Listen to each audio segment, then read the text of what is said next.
अस्सलामुअलैकुम दोस्तों और साथियों, उम्मीद है आप लोग खैरियत से होंगे।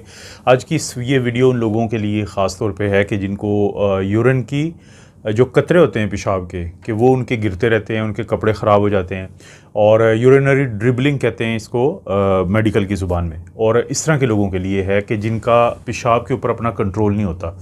उन्होंने सिर्फ 5 आदतें तब्दील करनी है या 5 काम नहीं करने कि जिसके ना करने से उनका ये मसला बेहतर हो सकता है बहुत ज़्यादा। उसमें से पहला जो काम है वो पानी पीने के मुतालिक है। अच्छा, ये ज़रूर ज़हन में रखें कि ये ख़ास तौर पे मैं उन लोगों की बात कर रहा हूँ कि जिनको ये मसला है, क्योंकि वैसे तो हम लोगों को कहते हैं कि आप पानी ज़्यादा पिएँ। पूरी दुनिया में ये बात की जाती है कि अगर आपके डॉक्टर ने आपको किसी ख़ास वजह से मना नहीं किया तो आप पानी ज़्यादा पिए और 2 से 3 जो लीटर है वो पानी पिएँ, 8 से 12 गिलास पानी पिए। लेकिन वो लोग कि जिनको पेशाब के कतरों का मसला है, उनके जो कतरे हैं उनके कंट्रोल के बगैर कपड़ों में निकल जाते हैं।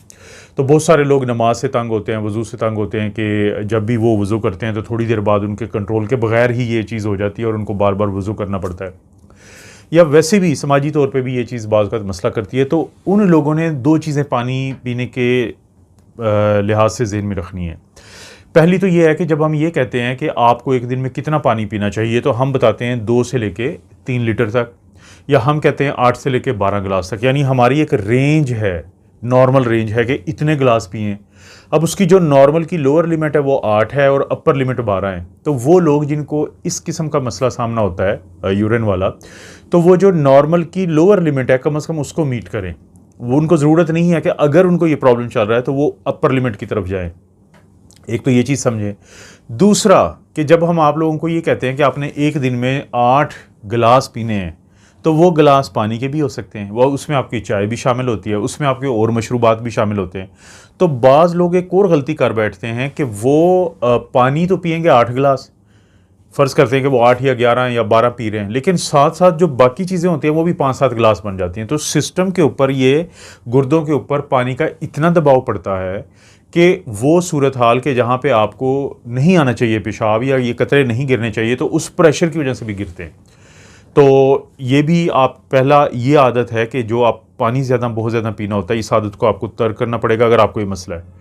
तो कुछ लोग कहते हैं जी कि फिर इससे हमें गुर्दों का प्रॉब्लम ना बन जाए, कुछ और प्रॉब्लम ना बन जाए। तो उसके लिए एक अच्छी सी आदत है, बहुत अच्छी आदत है कि अपने यूरिन के कलर पे आपने ध्यान देना है। अगर तो आपका यूरिन का कलर वाइट है, ट्रांसपेरेंट है, तो आप इसको थोड़ा कम कर दें 2 लीटर पानी को, तो उस पर नज़र रखें, ठीक रहेगा। लेकिन हाँ, अगर वो येलो हो जाए, वो गंदे रंग का हो जाए, वो कॉन्सेंट्रेटेड हो जाए, तो उस सूरत में फिर पानी आप मज़ीद काम नहीं कर सकते।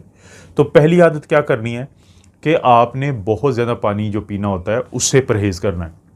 दूसरी आदत है कि कुछ ऐसी खाने वाली चीज़ें होती हैं जो आपका जो ये यूरिनरी ब्लैडर होता है या पेशाब की जो थैली होती है जिसको मसाना भी कहते हैं, तो इसकी जो दीवार है उसको जाके छेड़ती है, उसको स्टिमुलेट करती है, उसको तंग करती है, जिससे बार बार जो है वो हरकत में आता है, कॉन्ट्रैक्ट करता है, उसके पट्टे जो हैं वो सिकुड़ते हैं और आपको यूरिन निकल जाता है कंट्रोल के बगैर।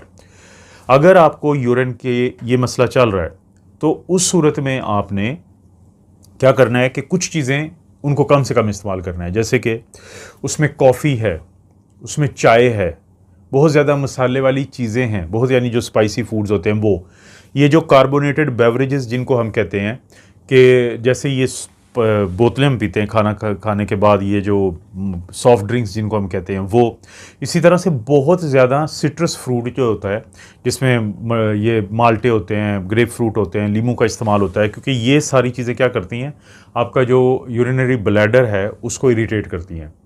और इसी तरह से फिर आपने क्या करना है कि साइंटिफिक स्टडीज़ ये बताती हैं, यानी साइंस ने इस चीज़ को बताया है कि अपना वज़न जो है वो आपको कम करना चाहिए। आपको अपना जो वेट है, अगर आप 5 से 10 किलो कम कर लेते हैं, यानी अगर आपका वज़न ज़्यादा है, तो उससे भी बहुत फ़र्क पड़ता है। वो क्यों फ़र्क पड़ता है? क्योंकि देखिए, मसाना जहाँ पे मौजूद है, पेल्विक एरिया से कहते हैं, इसके ऊपर अगर फैट पड़ी है, इसके ऊपर जो दबाव पड़ रहा है वो दबाता रहता है इसको। आपका थोड़ा सा भी यूरिन इकट्ठा होगा, पेशाब इकट्ठा होगा, तो थैली के ऊपर प्रेशर पड़ रहा होता है, तो आपके कंट्रोल के बगैर भी निकलना शुरू हो जाता है। तो वज़न जो है 5 से 7 किलो अगर आप कम करेंगे, इससे बहुत फ़र्क पड़ता है। तो वज़न को कम करना ये भी ज़रूरी है। और इसके बाद बारी आती है कि सिगरेट जो है, सिगरेट का कन्फर्म्ड है साइंसी तौर पे ये पता है कि वो लोग जो सिगरेट पीते हैं और जिनको यूरिन का ये प्रॉब्लम शुरू हो जाए, तो उसमें एक जो अमल दखल होता है वो सिगरेट का होता है कि ये भी जो मसाना है, जो थैली है पेशाब की, तो उसको इरिटेट करके तो उससे मूवमेंट करवाती है, जिससे कि वो यूरिन या उसके कतरे जो हैं वो निकल जाते हैं। तो अगर आप सिगरेट पीते हैं तो ये फ़ायदा हो जाएगा। दूसरा बहुत मशहूर है कि जो ट्रांजिशनल सेल कार्सिनोमा के जो ये पेशाब की थैली का जो कैंसर होता है, तो उसमें भी बहुत हद तक अमल दखल जो है वो सिगरेट का होता है। सिगरेट का फेफड़ों के कैंसर के अलावा का ये कैंसर का अमल दखल होता है। और जो एक और चीज़ आपने समझनी है कि सेकंड हैंड स्मोकर, के बाज़ लोगों के घरों में कोई सिगरेट पीता है, वो तो नहीं पीते, तो वो ये समझते हैं कि हम तो स्मोकर ही नहीं हैं। जब आप उसी कमरे में हैं, उसी महफिल में बैठे हैं कि जहाँ पे कोई सिगरेट पीता है, तो आप उस स्मोक को लेके जा रहे हैं, तो आप सेकंड हैंड स्मोकर हैं, तो आपको भी उतने ही मसले बनते हैं कि जितने किसी दूसरे को बन सकते हैं। और इसके बाद जो आखिरी नंबर पे है वो है कि आपने कब्ज़ जो है उसको, अगर आपको कब्ज़ होती है और आपको यूरिन का ये भी प्रॉब्लम है, तो उसको जल्दी से जल्दी ठीक करना है। क्योंकि देखें, मर्दों के अंदर जो है यानी कि जो स्टूल जहाँ से आता है, जो एनल रीजन है, उसके बिल्कुल आगे जो है वो मसाना और उसका सिस्टम सारा पड़ा होता है। वो लोग जिनको कब्ज़ रहती है, वो लोग जो अगर उनको ज़रूरत है जाने की लेकिन वो डिले करते हैं, वो नहीं जाते, तो थोड़ी सी जगह पे जब ज़्यादा वो स्टूल इकट्ठा होगा तो वो पुश करेगा ब्लैडर को और उसको जगह ही नहीं देगा, तो ब्लैडर मजबूरन अपने आप को खाली करेगा, आप चाहे उसको इजाज़त ना भी दें। और आहिस्ता आहिस्ता ये चीज़ उसको इतना तंग करती है कि हमारे कंट्रोल के बगैर ही यूरिन निकलना शुरू हो जाता है। और ख़वातीन में क्या होता है कि जो यूट्रस है और उसका एरिया और नीचे का सारा एरिया बस वो पड़ा है, और साथ ही आगे ब्लैडर पड़ा होता है, यानी कि एनल रीजन के आगे। तो वो लोग जिनको देखें, या अगर आपको जब कब्ज़ ज़्यादा रहेगी तो आपको हर सूरत फिर ये चीज़ तंग करेगी, तो अपना जो कॉन्स्टिपेशन होती है उसको जल्द से जल्द आपने ठीक करना। और आपको पता है कि दवाई ज़ाहिर है कि आप डॉक्टर से ज़रूर लेंगे कब्ज़ की, लेकिन आपको पता है कि हम लोग बहुत ज़्यादा वीडियोज़ बनाते रहते हैं इस पर कि लाइफ़स्टाइल में क्या क्या चीज़ें आप खाएँगे तो उससे आपको फ़ायदा होगा। मैं तो अक्सर, अब ये सिचुएशन है मेरे तीनों चैनल्स की कि आप किसी भी बीमारी का नाम लिखें, जैसे आप लिखेंगे ना कॉन्स्टिपेशन, आके लिखेंगे डॉक्टर अफजल, तो मेरी 4-5 वीडियो लाजमी आपको मिल जाती हैं तकरीबन हर मौजू पे।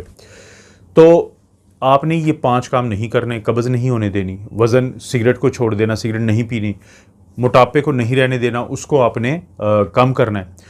तो इसी तरह से आपने कोई स्पाइसी फूड वाली जो मैंने बात की, और सबसे पहले कि पानी एक्स्ट्रा नहीं पीना, ये 5 आदतें आप छोड़ देंगे तो यकीन माने कि इससे ये मसला काफ़ी हद तक हल हो जाएगा। लेकिन हल ना हो तो इसका स्पेशलिस्ट जो डॉक्टर होता है उसे यूरोलॉजिस्ट कहते हैं।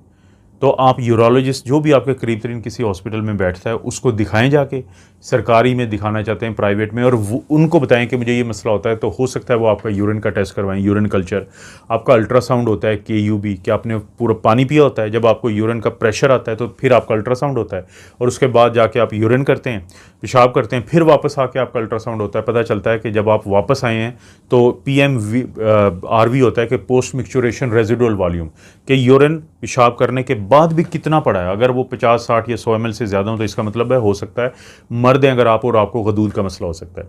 यूरोलॉजिस्ट देखेगा अगर आप खातून हैं और प्रेगनेंसी, आपको आपके बच्चे हैं काफ़ी, तो बाज़ का तो उस वजह से भी आपके इस एरिया के मसल्स कमज़ोर हुए होते हैं, कि जिसकी वजह से फिर ये कंट्रोल ख़त्म हो जाता है। तो कुछ एक्सरसाइजेज़ आपको बताई जाती हैं तो जिससे ये मसला हल हो सकता है।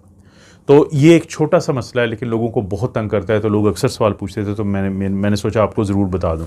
इस तरह की वीडियोज़ आपको पता मैं बनाता रहता हूं। वीडियो को लाइक करें, चैनल को सब्सक्राइब करें, अच्छा सा कमेंट करें, और कहीं पे जहां पे शेयर के काबिल है ये वीडियो तो वहां पे शेयर भी कर दें। आप अपना और अपनी फैमिली का ख्याल रखें। अल्लाह ताला आपको और आपकी फैमिली को हर किस्म की बुराई, बीमारी और आजमाइश से महफूज रखें।